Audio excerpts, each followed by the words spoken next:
শুভ মকর সংক্রান্তির অনেক অনেক ভালোবাসা ও অনেক অনেক অভিনন্দন রইল আমার ইউটিউব ফ্যামিলির ছোট্ট পরিবারের সবাইকে অনেক অনেক ভালোবাসা জানাই। আর তোমার এই ভিডিওটা কালকের আর কি সন্ধেবেলার। তো এই ভিডিওটা আর কি কালকে তো আমি দিতে পারিনি, তো আজকে আর কি দিয়ে দিলাম। তো শুভ সকাল আমার প্রিয় বন্ধুরা, কেমন আছো তোমরা? আশা করি সবাই ভীষণ ভালো আছো, আর তোমাদের ভালোবাসায় আমরা অনেকটা ভালো আছি। সিম্পল লাইফ ভিলেজ চ্যানেলে তোমাদের সবাইকে স্বাগত জানাই। আবারও নতুন একটি ব্লগ নিয়ে চলে এলাম। তো তোমরা সবাই আমার সাথে থাকো আর শুরু থেকে শেষ অবধি ব্লগটা দেখতে থাকো। আশা করছি আজকের ব্লগটাও তোমাদের খুব খুব ভালো লাগবে।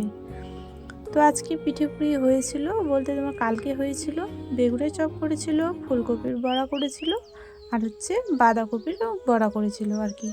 আর চিনি দিয়ে একটু আর কি পিঠে করেছিল, তেলে পিঠা আর কি বলে আমাদের মধ্যে। তো ওই তেলে পিঠাটা না ভাজলে আর কি পিঠে আর কি মনে করে না, কিন্তু আমার মিষ্টি জিনিস খেতে একদমই পছন্দ না। তো চলো বন্ধুরা, তোমাদের সবাইকে সাথে নিয়ে আজকের ব্লগটা আমি শুরু করছি। তো কালকের ভিডিওটা তো আগেই দিয়ে দিলাম, আর এটা আজকের কি সকালবেলা। তো এখন বাজে তোমার এই 10টা-11টার মতো বাজে। তো বাড়িটা নোংরা হয়ে গেছিলো, তো ওই জন্য ভাবলাম যে আরেকবার ঝাড় দিয়ে দিই, বিকেলবেলা তো ঝাড় দিতেই হবে। তো ওই জন্য ভাবলাম যে না, দুপুর তো প্রায় হয়ে গেছে, তো ঝাড় দিয়ে দিই, আর কি বিকেলবেলা দেবো না। তো আজকে সকালে জানো আমি ভিডিও করতে পারিনি, তোমার আমাদের এখানে কারেন্ট আর কি ছিল না। তো মোবাইলটা যে কালকে রাত্রেবেলা সুইচ অফ হয়ে গেছে, তো আমি বুঝতে পারিনি, ঘুমিয়ে গেছি। আর সকালবেলা উঠে দেখছি যে কারেন্ট নাই, আর তোমার মোবাইলে চার্জও নাই, একদম সুইচ অফ। তারপরে ভাবলাম যে হয়তো আসবে কারেন্ট, কিন্তু অনেকটা বেলা করে বলতে তোমার তোমার 10টার মতো বাজে তখন এসছে। তো ওই জন্য সকালবেলার ভিডিওগুলো আর কি আমার করা হয়নি। আর জানো তো আমি রাত্রেবেলা করে আর কি মোবাইল চার্জে দিই না, কারণ খুব কষ্ট করে কিনেছি জানো মোবাইলটা। তোমার রাত্রেবেলা যদি মোবাইল চার্জে রেখে দাও তাহলে না সারা রাতে ব্যাটারিটা আর কি নষ্ট হয়ে যায়, কারণ সারা রাতে অনেকটা চার্জ হয়ে যায়, ফুল চার্জ হয়ে কিন্তু ওভার হয়ে যায়, তবুও আর কি খোলার সময় হয় না। তো ওই জন্য আমি রাত্রেবেলা একদমই দিই না, আর তোমরাও কেউ দিও না, বুঝেছো? এরকম করলে ব্যাটারিটা আর কি নষ্ট হয়ে যাবে মোবাইলের। তো ওই জন্য আমি দিই না। আর সকালবেলা ঘুম থেকে উঠে দিই, 1 ঘন্টার মধ্যে আর কি হয়ে যায় আমার, তারপরে আর কি ভিডিও আমি শুরু করি। তো আজকে এরকম হয়েছে, ওই জন্য সকালবেলার কোনো ভিডিও আর কি আমি দিতে পারিনি তোমাদের সাথে। তো সকালবেলা রান্নাবান্না খাওয়া দাওয়া সব কিছু কিন্তু হয়ে গেছে। এখন এই যে ঝাড় দেওয়া থেকে আর কি শুরু করলাম। তো চলো তোমরা সাথে থাকো। আর তোমার এদিকে ঝাড় দেওয়া হয়ে গেছে, তারপরে এই যে ছোটো ছোটো আমার বাচ্চাগুলোকে আর কি জামা পরিয়ে দিয়েছি। খুব ঠান্ডা পড়েছে জানো, ওরা একদম ঠান্ডাতে একদম কাঁপছিল। ওই জন্য ভাবলাম যে না, আমার মেয়ের ছোটোবেলার আর কি জামাগুলো ছিল, তো ওগুলোদেরকে আর কি দড়ি দিয়ে বেঁধে আর কি পরে দিয়েছি। তো যাই হোক, একটু আর কি ঠান্ডাটা একটু আর কি কম লাগছে। আর জানো গো রূপা দিদি ভাই, তোমাকে একটা খবর জানাচ্ছি। আমার কি বলবো আর, দুঃখের কথা, কিন্তু আমার হাসি পাচ্ছে। কি বলবো আর, তোমার এখানে 2টা বাচ্চা দেখলে না, আর 2টা বাচ্চা জানো মারা গেছে। তো তোমাকে আমি বলতে না ভুলেই গেছি, তোমার প্রিয় বাচ্চাগুলো আর নেই, 2টো নেই, একটা কালো আর একটা সাদা ছিল, নেই। ওরা আর কি এখন 2জনেই আর কি আছে। খুব ঠান্ডা পড়েছে জানো, ওই জন্য আর কি সর্দি আর তোমার মুখে ঘা হয়েছিল। অনেক ওষুধপাতি করলাম, তবু আর কি ঠিক করতে পারলাম না গো। তো 2টো বাচ্চা আর কি নেই, আমার 4টে ছিল, তো এখন 2টো আছে। তো তুমি হয়তো শোনার পর তোমার একটু মনটা খুব খারাপ লাগবে, কারণ তুমি প্রচণ্ড ভালোবাসতে আমার বাচ্চাগুলোকে। আর জানো আমারও খুব প্রিয় ছাগলের বাচ্চা, খুব। আর হাঁসের বাচ্চা আমার খুবই প্রিয়, খুব ভালো লাগে আমার। কিন্তু কি করব দিদিভাই, আমি অনেক চেষ্টা করেছি কিন্তু পারলাম না আর কি বাঁচাতে। তো তোমাকে বলতে আর কি ভুলেই গেছিলাম। তো দেখো এখন আমি চলে আসলাম তোমার বিছানাটা আর কি গোছ করতে। তো দেখো লেপের আর কি কভারটা, ওই যে জায়গাটা আর কি সেলাই ছুটে গেছে, তো ওই জায়গাটা আজকে ভাবছি যে সেলাই করব, কিন্তু কবে করবো জানি না, কিন্তু খুলে রেখে দিলাম, না হলে পরে সেলাই আর হবে না, ওরকম করেই আর কি ঠান্ডাটা পার হয়ে যাবে। তো ওই জন্য খুলে রেখে দিলাম। মাকে বলবো, মা আর কি সেলাই করে আর কি দেবে, বললেই দেবে, কিন্তু আমার বলার মানে মনে যদি না থাকে তাহলে আর হবে না। তো নেড়েচেড়ে আমি ওখানেই রেখে দিলাম। আর এখন ভালো করে আর কি বালিশগুলো আর কি রেখে দেবো। আর ঝাড়তে বলতে এখন আর ঝাড়তে হয় না বিছানাটা, শুধু গোছ করে আর কি হালকা একটু ছেড়ে নেব, তাহলে হয়ে গেল। আর আমার এই মেয়ের পুতুলটা জানো, এখানে আর কি বিছানাতে রেখেছিল ওর। আর জানো তোমার দাদাভাই কালকে আর কি বাড়িতে এসছে, কারণ কালকে তোমার পৌষ পার্বণ গেল তো, মকর সংক্রান্তি, ওই জন্য আর কি তোমার দাদাভাই বাড়িতে আর কি চলে এসছে। তো বেশি দূরে কাজ করতে যায়নি, হচ্ছে তোমার মনে করো 20-30 কিলোমিটার দূরে আর কি গেছিলো।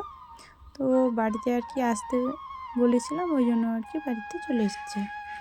তো চলো, এখানে আর কি চাদরগুলো ছিল, তো ওগুলো আর কি গোছ করে রেখে দিলাম। আর হচ্ছে তোমার কভারটা কবে লাগাবো লেপে তোমরাই আর কি দেখতে পারবা। তো তারপরে এখানে আর কি আমার যেগুলো আর কি মুখে মাখা আর কি মাখিয়ে, ওগুলো এখানে আর কি রেখেছি আমি। আর হচ্ছে তোমার দেখো, আয়নাটা আমাদের আর কি খুব একটা ভালো নেই, তো শোকেসটা আমার বিয়েতে আর কি দিয়েছিল।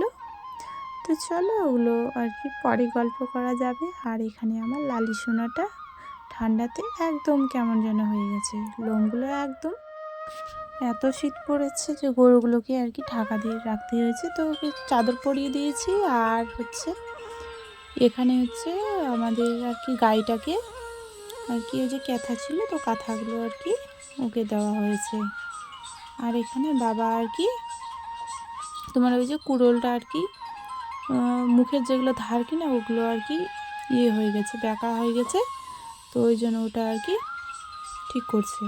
আর এই জমিগুলোতে আর কি ধান আর কি চাষ হবে, তো এখন হাইলিং ধান, তো ওই জন্য ওখানে আর কি আগুন ধরিয়েছে। আর এই জায়গাতে আর কি ওই যে পাইপ দিয়ে আর কি জল আসছে মার্শাল থেকে, তো এখানে আর কি ধান চাষ করা হবে, ওই জন্য আর অনেক পাখি এখানে আর কি জড়ো হয়েছে। কারণ তোমার এই যে বৃষ্টির আর কি, বৃষ্টি তো না, এই জলে আর কি তোমার মাটিটা যখন ভিজে যাবে তখন অনেকগুলো আর কি পোকামাকড় আর কি খেতে পারবে, তো ওই জন্য আর কি সব পাখি এক জায়গায় আর কি জড়ো হয়ে গেছে। আর এখানে বাবা আর কি এই যে খাড়ি থেকে যেগুলো আর কি আমরা কাঠ নিয়ে এসেছিলাম, তো ওই কাঠগুলো এখন আর কি ওই কুড়োলটা দিয়ে আর কি কেটে কেটে আর কি রাখবে। তোমার এইভাবে আর কি পোড়ানো যাবে না, আর ভালোভাবে তাড়াতাড়ি শুকোবেও না, তো ওই জন্য আর কি একটা করে আর কি কেটে কেটে আর কি রাখবে, তো তখন আর কি ভালো মতো আর কি জ্বলবে। না হলে পরে অনেক মোটা মোটা কাঠগুলো, তো তো আর কি জ্বালানি তো ভালো হবে না। আর এখানে বাঁশের কঞ্চিগুলো অনেকগুলো জড়ো হয়ে গেছে।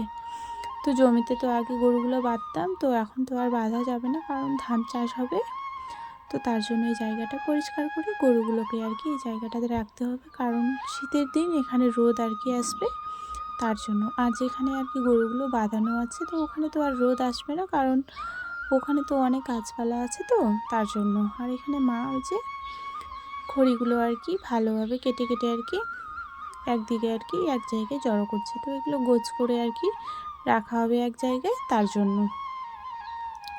তো চলো, তোমাদের আর কি অনেক অনেক কে কেমন পিঠে খেলে অবশ্যই কমেন্ট করো। আর আজকের ভিডিওটা তোমাদের কেমন লেগেছে বা কেমন লাগবে অবশ্যই কমেন্ট করো, ভালো লাগলেও বলো আর খারাপ লাগলেও বলো। আর তোমরা কেমন ভিডিও চাইছো অবশ্যই কমেন্ট করো। তো বাবা এই যে এখানে কুড়োল দিয়ে আর কি আর কাঠটা আর কি কাটছে, তো এইভাবেই আর কি গ্রামে বলতে এইভাবে আর কি করা হয়, খড়িগুলো ফাড়া হয় এইভাবেই। তো অনেক কিন্তু কষ্ট আছে জানো, আমি তো পারি না এইসব কাজ, মা তবুও আর কি পারে, কিন্তু আমি পারি না। বাবা যেভাবে করছে কি না, মানে সব কিছু ইজি মনে হচ্ছে, কিন্তু অতটা ইজি না জানো, খুব কষ্ট আছে। তো গ্রামের সব কাজই আর কি কষ্টেই আর কি বলা যাবে। তো চলো, সবাই তো গ্রামে থাকি, কে কতবার আর কি শহরে থাকে, তাই না? আমরা তো সবাই গ্রামে থাকি। তো এই যে খড়িটা আর কি এখানে গোছ গোছ করে রেখেছে মা, তো এখান থেকে আবার ওই জায়গায় আর কি নিয়ে যাওয়া হবে। তো চলো, আজকের ভিডিওটা আমি এখানে শেষ করছি, আবারও দেখা হবে অন্য কোনো ব্লগে। তো তোমাদের সবাইকে টাটা জানাচ্ছি, সবাই সুস্থ থেকো, ভালো থেকো, এটাই আমি ভগবানের কাছে প্রার্থনা করি।